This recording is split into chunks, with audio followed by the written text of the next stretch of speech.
الصلاۃ والسلام علیک یا رسول اللہ، الصلاۃ والسلام علیک یا حبیب اللہ، السلام علیکم ورحمۃ اللہ وبرکاتہ۔ آج کا ہمارا عنوان، جس طرح کہ آپ نے ٹائٹل میں دیکھ ہی لیا ہوگا، کہ یہ ایک بہت ہی پاورفل وظیفہ ہے، حضرت خضر علیہ السلام کا وظیفہ ہے۔ اس کو خضری وظیفہ کہا جاتا ہے۔ جس طرح پہلے بھی ہم نے ایک ویڈیو بنائی تھی جو کہ درود خضری سے ریلیٹڈ تھی، تو وہ بھی آپ نے دیکھا کہ ایک بہت ہی اچھا اور ایک پاورفل وظیفہ ہے درود پاک کا، لیکن یہ حضرت خضر علیہ السلام کا جو ہے یہ وظیفہ ہے۔ بہت سے محدثین، محققین اور علماء کرام اور اولیاء کرام نے اس کو پڑھا اور اس کے وظائف بیان بھی کیے۔ تو اسی طرح سے آج اس کے بارے میں ہم آپ کو بتائیں گے کہ یہ کس قدر پاورفل وظیفہ ہے، کہ کس قدر آپ کو اگر کوئی پریشانی ہو، کتنی ہی بڑی مصیبت کیوں نہ ہو، کوئی آفت ہو، کوئی بہت بڑی تنگی ہو، جادو جنات کا مسئلہ ہو، رزق کی تنگی ہو، رشتے کی بندش ہو، آپس میں گھریلو جھگڑے ہو، لڑائیاں ہوں، مسائل ہوں، جب آپ کو کسی چیز کی سمجھ نہ آ رہی ہو، کوئی راستہ دکھائی نہ دے رہا ہو، تو تب آپ نے اس وظیفے کو کر لینا ہے۔ اور یہ بہت ہی آسان ہے اور بہت ہی مختصر ہے۔ تو ہم سب یہ بات جانتے ہیں کہ پوری کائنات، دنیا، ساری دنیا تعریف کو کس قدر پسند کرتی ہے۔ اگر ہم کسی شخص کی تعریف بیان کرتے ہیں تو وہ کتنا خوش ہوتا ہے۔ تو اسی طرح سے اللہ رب العزت کی اگر تعریف بیان کی جائے تو اللہ سبحانہ و تعالیٰ کو وہ بہت ہی زیادہ محبوب ہوتی ہے۔ سب سے زیادہ اللہ سبحانہ و تعالیٰ کو اپنی تعریف پسند ہے۔ تو اس طرح سے آج جو آپ کو میں وظیفہ بتانے جا رہی ہوں وہ اصل میں اللہ سبحانہ و تعالیٰ کی تعریف ہے۔ ایک بزرگ بتاتے ہیں، بیان کرتے ہیں کہ ایک دفعہ ان پر بہت ہی زیادہ دل کی تنگی اور خوف کا جو ہے کوئی شدت ان پر غلبہ ہو گئی کہ انہوں نے بھوک پیاس کی حالت میں بغیر کسی ساز و سامان کے، اسباب کے بغیر انہوں نے تیاری کر لی کہ وہ مکہ مکرمہ کا سفر کریں گے اور حج بیت اللہ کریں گے اور سرکار نبی پاک صلی اللہ علیہ وآلہ وسلم کا روضہ مبارک دیکھیں گے، لیکن اسباب ان کے پاس کچھ نہیں تھے۔ اس کے باوجود 3 دن تک تو انہوں نے سفر کر لیا، لیکن 3 دن کے اندر بھوک سے، پیاس سے وہ نڈھال ہو چکے تھے۔ نہ کوئی سواری تھی، صحرا تھا، ویران، کوئی بھی جگہ نہیں تھی، یہاں تک کہ کوئی سایہ بھی موجود نہیں تھا کہ جہاں پر وہ بیٹھ کر تھوڑا سا آرام کر لیتے، سستا لیتے، اور نہ ہی کھانے کے لیے کچھ بھی تھا۔ وہ کہتے ہیں کہ وہ اس قدر پریشانی کے عالم میں تھے، اس قدر جو تھا ان کا دل جو ہے وہ تنگ ہو چکا تھا اور خوف ان کے دل میں پیدا ہو چکا تھا کہ وہ یہ فرماتے ہیں کہ مجھے ایسا اندیشہ لاحق ہو گیا تھا کہ ابھی میری جان جو ہے وہ نکل جائے گی، یعنی بھوک اور پیاس سے ان کی جان ختم ہو جائے گی۔ اس قدر وہ نڈھال ہو چکے تھے کہ اسی پریشانی کے عالم میں ان کی آنکھ لگ گئی، اور جب وہ سو گئے تو انہوں نے خواب میں دیکھا کہ ایک شخص آئے ہیں ان کے خواب میں،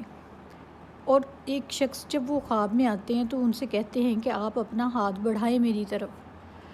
تو جب وہ ہاتھ بڑھاتے ہیں تو ان کے ہاتھ میں وہ جو ہے وہ اپنا ہاتھ رکھتے ہیں اور کہتے ہیں کہ یہ آپ کے لیے خوشخبری ہے،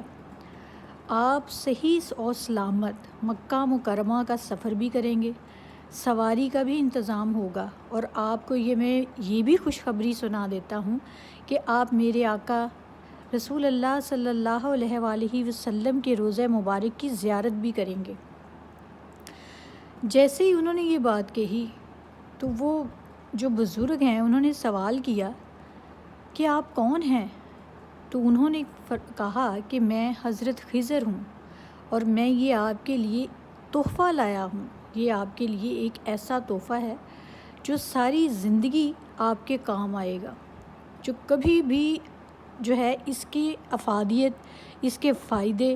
اور اس کے خزانے اس کی وجہ سے جو آپ کو ملیں گے وہ کبھی بھی ختم نہیں ہوں گے۔ یہ ساری زندگی کام آنے والا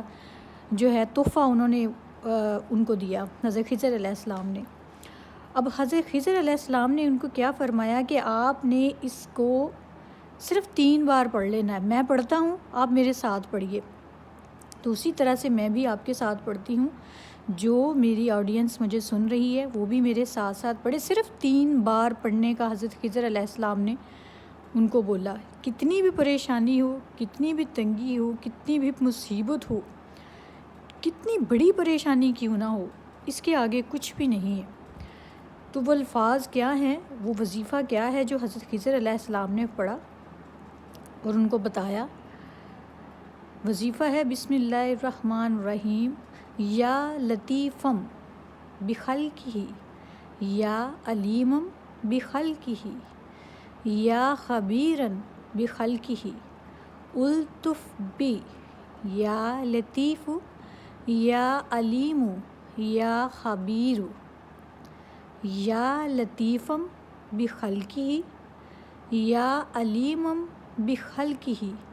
یا خبیرم بخلقہ الطف بی یا لطیف یا علیم یا خبیر یا لطیفم بخلقہ یا علیمن بخلقہ یا خبیرن بخلقہ الطف بی یا لطیف یا علیم یا خبیر۔ اس کا ترجمہ ہے، اے وہ پاک ذات جو اپنی مخلوق پر مہربان ہے اور جو اپنی مخلوق کے حال کو جانتا ہے اور جو ان کی ضروریات سے باخبر ہے، اے اللہ تو مجھ پر لطف فرما، مہربانی فرما، اے لطف کرنے والے، اے علیم، اے خبیر، مجھ پر مہربانی فرما۔ دیکھیں گے کتنے خوبصورت اور کتنی تعریف اللہ رب العزت کے تعریف کے الفاظ ہیں کہ جب یہ بندہ اپنی زبان سے یہ الفاظ ادا کرتا ہے تو اللہ سبحانہ و تعالیٰ کی ذات اس کی طرف متوجہ ہو جاتی ہے اور اللہ سبحانہ و تعالیٰ اس کی فریاد کو ضرور سنتے ہیں۔ اور یہ بہت بڑا وظیفہ نہیں ہے کہ آپ نے اس کو بہت زیادہ ہزاروں کی تعداد میں پڑھنا ہے، آپ نے اس کو صرف 3 بار پڑھنا ہے، جس طرح کہ حضرت خضر علیہ السلام نے ان بزرگ کو بتایا۔ لیکن اس میں ایک چیز جو ہے وہ بہت ضروری ہے، شرط اس میں یہ ہے 3 بار پڑھنے کے لیے کہ آپ یہ دیکھیں کہ جو شخص 3 دن سے بھوکا ہے، پیاسا ہے، اس کے پاس سواری نہیں ہے، وہ صحرا میں اکیلا ہے، کوئی جانور، درندے، ہر چیز کا خوف ہے،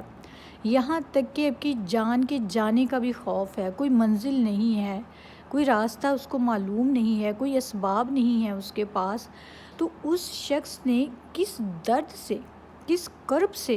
اللہ سبحانہ و تعالیٰ کے سامنے یہ الفاظ جو ہیں وہ دہرائے ہوں گے اور یہ وظیفہ 3 بار پڑھا ہوگا کہ اللہ سبحانہ و تعالیٰ اس کی طرف متوجہ ہو گئے۔ کوئی بھی وظیفہ ہے، کوئی بھی دعا ہے، کوئی بھی عبادت ہے، اس میں آپ کے دل میں درد اور لگن کا ہونا بہت ضروری ہے۔ جب تک دل سے درد سے ہم دعا نہیں کرتے، ہماری دعا میں اثر نہیں ہوتا۔ کسی شاعر نے کیا خوب کہا ہے کہ جب تک زبان جو ہے ہم اس سے الفاظ ادا کرتے رہیں لیکن ہمارا دل اس میں ساتھ نہ دے تو زبان میں بھی اثر نہیں رہتا۔ تو اس لیے دل کو اس کے ساتھ جوڑنا ضروری ہے، اس کرب کے ساتھ، اس درد کے ساتھ رو کے گڑ گڑا کے اللہ سبحانہ و تعالیٰ کے آگے اپنی فریاد رکھیں